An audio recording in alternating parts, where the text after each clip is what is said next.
Hey guys, it's Cowonhill, and I am posting this gameplay here, which is not my own.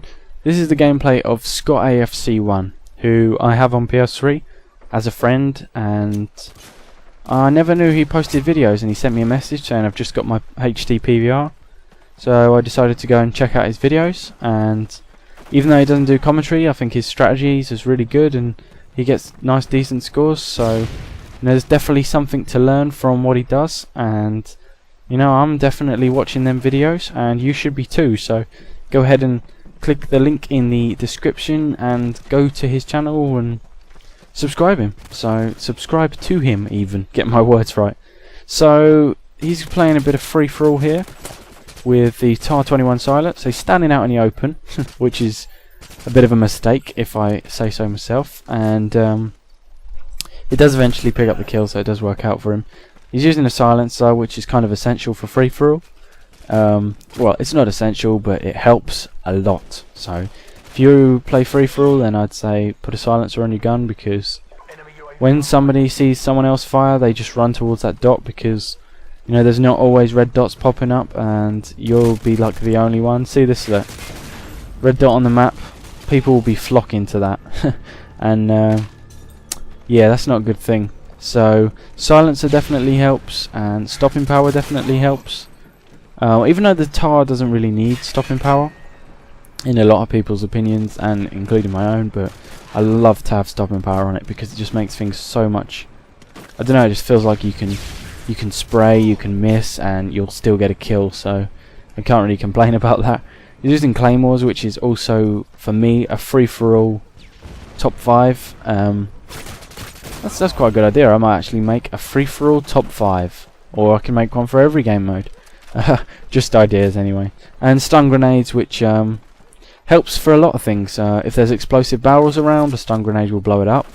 Obviously you can just stun people, and also you know it stuns claymores and that, so stun grenades are a must. And also you throw them a bit quicker than flash grenades, so I love stuns, and that's why I use them. And I don't think you really need smokes in free-for-all.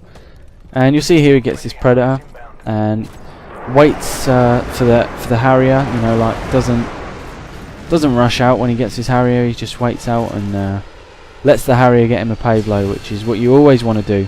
Predator Harrier pay blow is a really good setup, especially for free-for-all. If you're confident that you can play without the need of like UAVs, then Predator Harrier payload is definitely the way to go. I've actually been trying a little setup of kill streaks where I go Harrier AC-130 or Harrier chopper gunner and EMP, and the idea is I get my EMP first and then call that in, and then call my chopper gunner in, and then stingers can't lock on, so I won't get shot down. So that's a pretty cool way of doing it, I think. Even though it is hard to actually get to an EMP off just your Harriers. But yeah, you'll see just here that he run up through the bushes. That was just a second ago, like this, like he's running through the bushes here. That's really clever. That's where I run all the time, because it gives you so much cover, and even though you can't see people, you'll have the advantage because you can come out at anywhere in that bush, and if they're going to look for you, then they have to look anywhere along the end of the bush. He gets his TAR marksman challenge here, and you see him cleverly run for that scavenger pack, gives him another claymore, gives him another stun, which is always good, and gives him, make sure he's stocked up on ammo. And he's back in this building. He does exactly what I do when it comes to free-for-all rundown. Move from building to building, use your claymores, and make sure you stay kind of along the edge of the map. Unless it gets like quiet, then I tend to run in a bit. But when I say run in a bit, I mean the two inner buildings on this side of the map, and on the other side of the map there's an inner building, but I would not go in that at all really, because it's just a death trap. Everyone just flocks to it and you don't really want to go in it. But yeah, this is what I mean by the inner building. This is a nice little building to hang around, but unfortunately there's a camper up the top there, and that is camping, watching the staircase there. But he's going to come back and try and get him. That he almost got killed, getting a revenge kill there. He throws the stun and that almost gets him killed, but luckily he can turn around and pick it up. See what he did there is he got shot at, and the first thing he did was try to get cover from the direction he was shot, and then turn around and then kill the guy. And that's what you should always do. You should never try and turn around and just kill someone straight away, because it just doesn't work like that. What you should do is, as soon as you see that red thing coming up, you're getting shot from, say, the left hand side, get to cover from your left hand side. Doesn't matter what cover, even if it's a small wall or a tree or whatever, you got better chance than just turning and trying to shoot them. So yeah, get to cover first, then turn, then kill. These are things you kind of get used to anyway. And you see him planting another claymore here. So this is kind of like a really good building to sort of mark as your safety zone. See him pick up the scavenger pack. It's clever while he calls in his predator. See, you could have called in his predator first, but he didn't. He picked up the scavenger pack and make sure he was covered first. So what I tend to do on free for all as well is sort of make my safety building, which would be a building like this, probably this building, exactly this building.